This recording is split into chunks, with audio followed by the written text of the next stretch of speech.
বড় আবাদে ব্যস্ত হাওর অঞ্চলের কৃষক। কৃষি উপকরণের দাম বৃদ্ধিতে দুশ্চিন্তায় চাষি। লক্ষ্যমাত্রা অর্জনে সহায়তা কৃষি বিভাগের। নীলফামারীতে দিন দিন বাড়ছে বিটরুটের আবাদ। কম খরচে বেশি লাভ হওয়ায় আগ্রহী হচ্ছেন চাষিরা। বাজারও বড় হচ্ছে সবজিটির। এবং চায়না জাতের কমলা চাষ আশা জাগাচ্ছে লালমনিরহাটের উদ্যোক্তাদের। আঙিনায় চাষ করে মাসে আয় লাখ টাকা, পাচ্ছেন কৃষি বিভাগের পরামর্শ।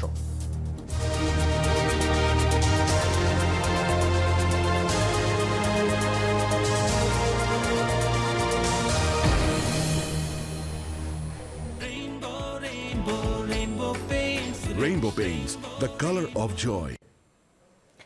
সবাইকে স্বাগত জানাচ্ছি নিউজ 24 এর নিয়মিত আয়োজন কৃষি সংবাদে। আপনাদের সঙ্গে আছি আমি আসিফ টিপু। দেখছিলেন শিরোনাম। শব্দের আরেক নাম, একদম ইউনিক স্ট্রাকচারাল ডিজাইনের কসমিক ডো। এর ওয়াল থিকনেস ও রিপ থিকনেস বেশি থাকা, থেকে 50 বছরেরও বেশি। কসমিক ডো, নিশ্চিন্তে 50 বছর। এবারে বিস্তারিত। নেত্রকোনা আর কিশোরগঞ্জের হাওর অঞ্চল সহ বিভিন্ন এলাকায় বোরো আবাদ করছেন কৃষক। সকাল থেকে সন্ধ্যা পর্যন্ত চলছে ব্যস্ততা। তবে কৃষি উপকরণের দাম বেশি হওয়ায় দুশ্চিন্তায় চাষিরা। লক্ষ্যমাত্রা অর্জন করতে কৃষকদের নতুন জাতের ধান চাষে উদ্বুদ্ধ করছে কৃষি সম্প্রসারণ অধিদপ্তর। সোহান আহমেদ কাকনের পাঠানো তথ্য এবং ছবিতে ডেস্ক রিপোর্ট। কেউ হাল চাষ করছেন, কেউ বা দিচ্ছেন সেচ। বছরের একমাত্র বড় ফসল আবাদে ব্যস্ত হয়ে পড়েছেন নেত্রকোনা আর কিশোরগঞ্জের হাওর অঞ্চল সহ বিভিন্ন উপজেলার চাষিরা। রোপণ শেষে শুরু হবে ধানের চারা পরিচর্যা। তারপর পাকা ধান ঘরে তোলার স্বপ্ন কৃষকদের।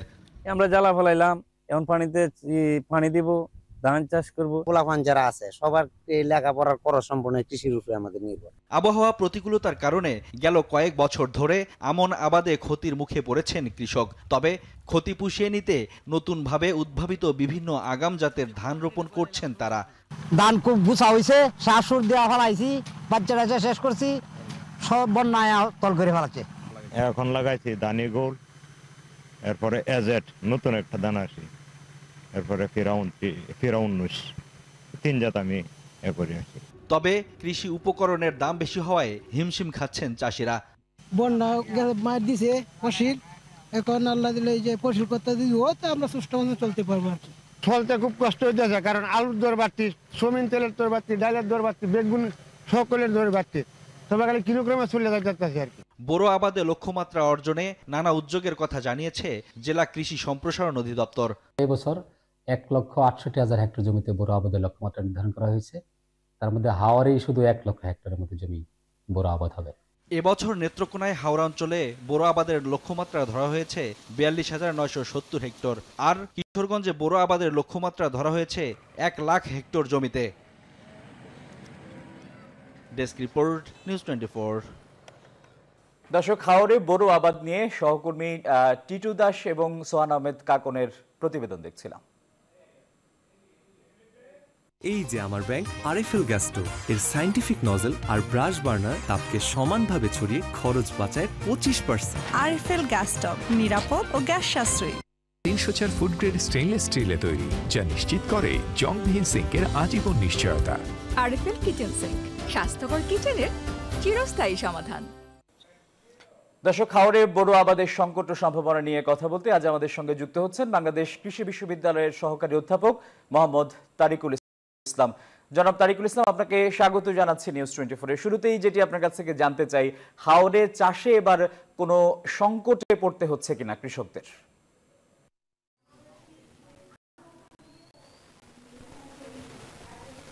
জি, ধন্যবাদ আপনাকে। ভৌগোলিকভাবে বাংলাদেশ একটা ভাটির দেশ। সেই হিসাবে বাংলাদেশের যে হাওর, উত্তর পূর্বাঞ্চলের 7টি জেলা সুনামগঞ্জ, সিলেট, মৌলভীবাজার, হবিগঞ্জ, কিশোরগঞ্জ এবং নেত্রকোনা, ব্রাহ্মণবাড়িয়া জেলার প্রায় 8,590 বর্গ কিলোমিটার এলাকা জুড়ে প্রায় 373টি হাওর আছে। দেশের প্রায় 5.81% হাওর অঞ্চল, যেখানে প্রায় 20 মিলিয়ন মানুষ বসবাস করে। আমরা জানি যে দেশে হাওর অঞ্চলের সবচেয়ে গরিব মানুষগুলোই বসবাস করে। এই গরিব মানুষগুলোর বসবাস করার প্রধান কৃষি হচ্ছে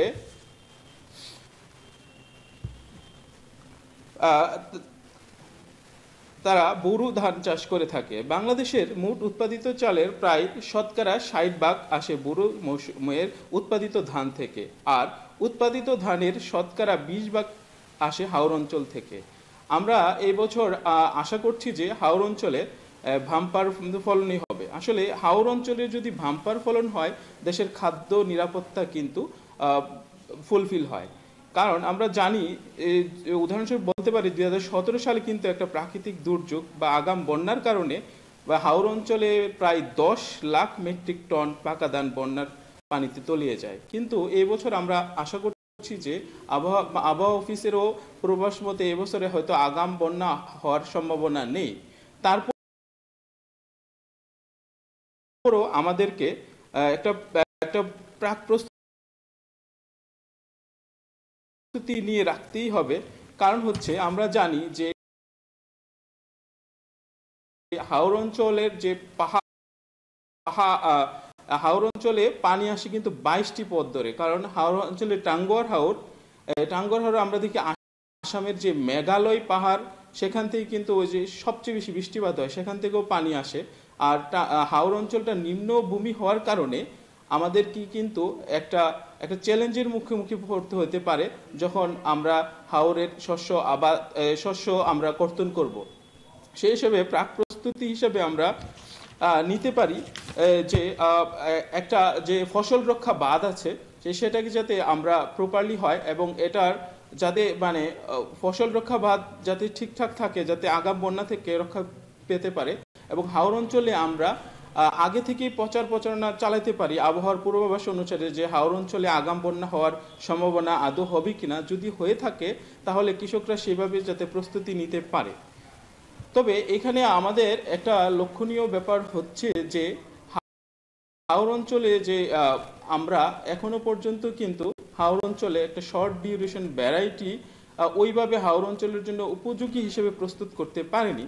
তারপরও হাওর অঞ্চলে যদি বোরো ধান আমরা চাষ করতে চাই, তাহলে আমাদের কিছু স্ট্র্যাটেজি যদি ফলো করতে পারি, তাহলে কিন্তু হাওরের বোরো ধান চাষে আমরা লাভজনক উপায়ে ফলন ফলাইতে পারি। কারণ আমরা জানি হাওর অঞ্চলে আমরা নভেম্বর মাস থেকে আমরা মার্চ এপ্রিল মাস পর্যন্ত হয়তো ফসলের জন্য উপযোগী, আর বোরো ধান চাষের জন্য।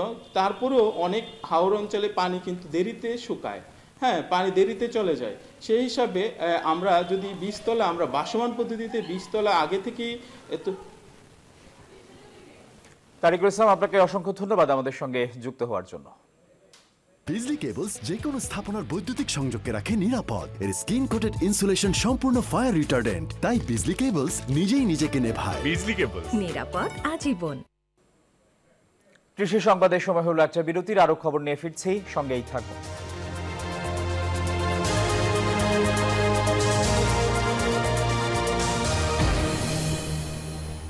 নুডলস খান নাই? তাহলে তো নুডলসই খান নাই।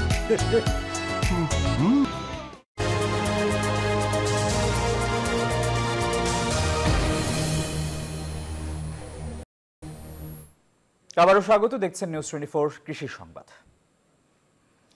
নীলফামারীতে দিন দিন বাড়ছে সুপারফুড বিটরুটের আবাদ। এই সবজির স্বাদ আর পুষ্টিগুণের কারণে বাজারে বেশ চাহিদা রয়েছে। কম খরচে বেশি লাভজনক হওয়ায় বিটরুট চাষে ঝুঁকছেন চাষিরা। আব্দুর রশিদ স্যার পাঠানো তথ্য এবং ছবিতে ডেস্ক রিপোর্ট। নীলফামারী সদরের পঞ্চপুকুর ইউনিয়নের তরুণ উদ্যোক্তা আবু সুফি আহমেদ ডিপ্লোমা পাশ করে চাকরির পেছনে না ছুটে হয়েছেন উদ্যোক্তা। 54% জমিতে বিটরুট চাষ করে বেশ সফল তিনি। নিজের জমিতে ও অন্যের জমি লিজ নিয়ে প্রায় 19 একর জমিতে করছেন বিটরুটের আবাদ। পাশাপাশি সবজিটির জুস বানাতে তৈরি করছেন পাউডার। প্রতিদিন 8 থেকে 10 জন লোক আমার এখানে কাজ করতেছে। আর এই বিটরুটটা মূলত আমি ইলেকট্রিক ড্রয়ার মেশিনে শুকিয়ে স্লাইস পাউডার করে গোটা বাংলাদেশে পাইকারি এবং খুচরা ডেলিভারি করতেছি। স্থানীয়রা বলছেন সবজিটির আবাদ লাভজনক হওয়ায় আবু সুফির মতো অনেকেই বিট চাষে ঝুঁকছেন। এই ফলটা খুবই সুস্বাদু। শাকটাও নিয়ে যা খাইছি, অনেক সুন্দর লাগছে, অনেক সুস্বাদু একটা ফল। এই বিদ্যুৎটা বর্তমান এই গ্রামে মোটামুটি ভাবে এক ছেলে চাষ করতেছে, মোটামুটি ভালোই চাষ করতেছে। আমি কাজ করে 8-10 জন কাজ করি, প্রতিদিন কাজ করি, 500 টাকা পাই। চিকিৎসকরা বলছেন পুষ্টিগুণ সমৃদ্ধ বিটরুট মানবদেহের জন্য খুবই উপকারী। এটি উচ্চ রক্তচাপ কমাতেও সহায়তা করে, রক্তচাপ কমাতে সহযোগিতা করে। তারপরে যে বিটরুটে আমাদের যে লুটেন নামে অ্যান্টিঅক্সিডেন্ট থাকে, যেটা হলো যে রোগ প্রতিরোধ ক্ষমতা বাড়ায়। বিটরুটে যে আয়রন থাকে, যেটা রক্ত স্বল্পতার ঝুঁকি কমায়। কৃষি বিভাগ বলছে বিঘা প্রতি উৎপাদন খরচ প্রায় 65 থেকে 70 হাজার টাকা। উৎপাদন ভালো হলে চাষিরা প্রতি বিঘায় আয় করছেন 1.5 থেকে 2 লাখ টাকা। তারা কিন্তু তাদের কর্মসংস্থান সৃষ্টি করতেছে, পাশাপাশি আমাদের অনেক বৈচিত্র্যময় ফসলের আবাদ বৃদ্ধি করতেছে এবং আমরা আশা করতেছি যে এই ধরনের ফসলগুলো আবাদ বৃদ্ধি পেলে আমাদের আমদানি নির্ভরতা কমে যাবে। পুষ্টির চাহিদা মেটাতে বিটরুটের গাছ তরকারি হিসেবে ব্যবহার করছেন অনেকেই। Desk report, news 24। আমি এই চেয়ারে বসবো না। বাচ্চু ভাই, এই চেয়ারকে ভয় পেও না। ডেন্টিস্টের পরামর্শে নাও নতুন কোলগেট অ্যাক্টিভ সোল, যা দাঁতের সমস্যা শুরু হওয়া মাত্রই থামিয়ে দেয়। না থাকবে ব্যথা, না থাকবে ভয়। কৃষি সংবাদে আবারও বিরতি, আমাদের সঙ্গেই থাকুন।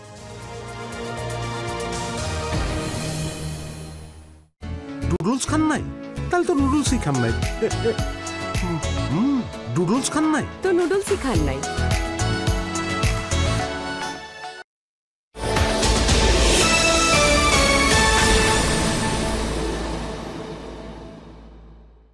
ভাই, এটা তো জিপি সিম না যে সবকিছু মিলাইয়া 1 নম্বরটা পাইবেন। একের মধ্যে অনেক, গ্রামীণ ফোনের 1 নম্বর প্ল্যান।